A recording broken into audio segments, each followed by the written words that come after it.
In colonial America, although most of the colonial society was vertically organized, there was one great horizontal division that cut through it. This horizontal division separated two groups into patricians and plebeians. What is a patrician?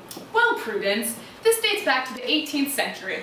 Patricians were higher class people who were sometimes referred to as the reverend, the right reverend, the noble, the excellent, or the royal. So, in other words, they were aristocrats. Yes, they stemmed from the English aristocracy, which was the form of government by the most wealthy, prominent families. But by the 18th century, aristocracy was transformed into simply the higher class. What was the social order? First there was the king, then dukes, marquises, earls, viscounts, and barons. Then knights, and then the lowest social rank was men who were entitled to wear a coat of arms. Patricians used only fine silver forks and knives to eat.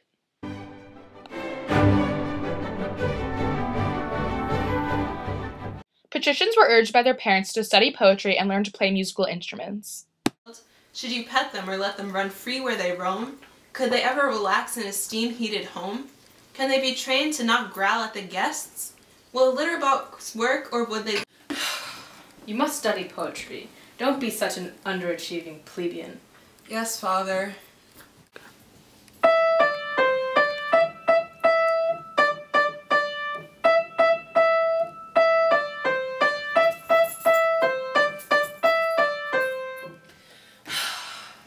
You must practice. You are a patrician. Yes, Father. As you can see, children, the patricians held very high standards for themselves. Honor was a stimulus for ambition, which was thought to be an exclusively aristocratic passion.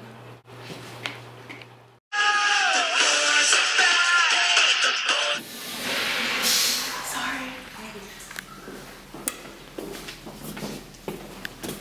Well, hey there. How did you become such a fine gentleman? Baby, I was born this way.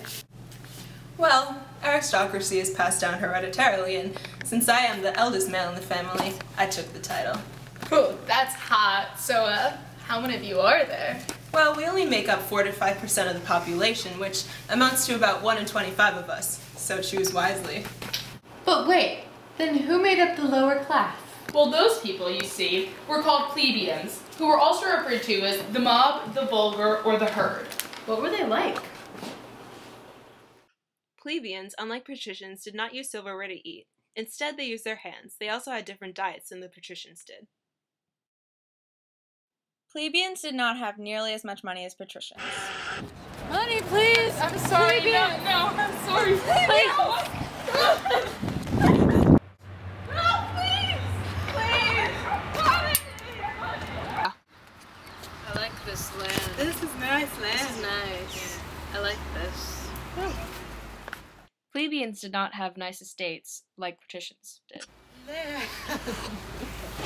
I like this land. What do you want? We want land! Land! You cannot have this land. You are plebeians. Most plebeians were thought to be illiterate, and their intelligence level could not be compared to that of patricians. What does this say? How? It makes a meow sound. Doggy. You are just all ignorant. So nobody wanted to be a plebeian? Well, that's not entirely true. Some parents didn't want to automatically give their children everything they had. They wanted them to grow up with moral values, which plebeians were not expected to have. They wanted them to work for what they would get in life. Puritan work ethic was preached among ordinary people. It was thought to keep them out of trouble, lift them out of idleness, and instill moral values into plebeians. How did the patricians and plebeians interact with one another? Well, let's take a look. Move! Plebeians knew their place in society and felt embarrassed when they interacted with patricians. This happened because plebeians were laborers to patricians. Patricians did not work and instead hired plebeians to do work on farms and plantations to produce crops, and in turn the patricians would use the money from goods for themselves. It was believed that the rich must be big consumers in order for the poor to not die out of poverty. Aristocrats did not work for a living and were not defined or identified by what they did, but rather by who they were. Gentlemen did not have their ears cropped or their bodies flogged.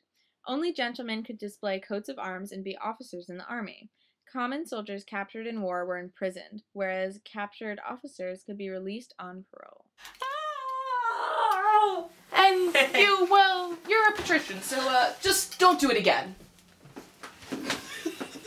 Patricians were thought to be more genetically gifted than plebeians. If a child was born good-looking, he or she must be a patrician. Whereas unattractive people were plebeians. Wow, we learned so much today. That's what happens when you take SUPA American history.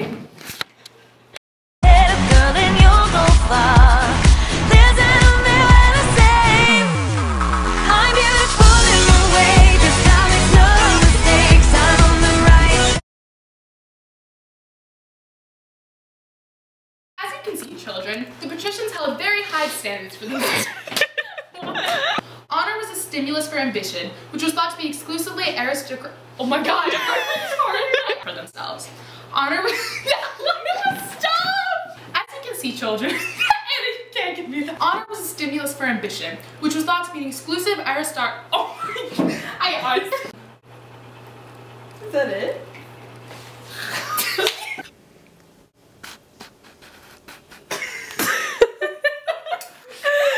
Someone else filmed this. Are wild strawberries really wild? This is very nice. Where's Scott? Why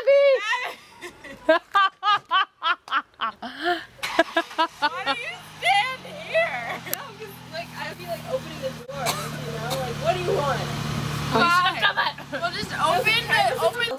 Will they scratch an adult? Will they snap at a child?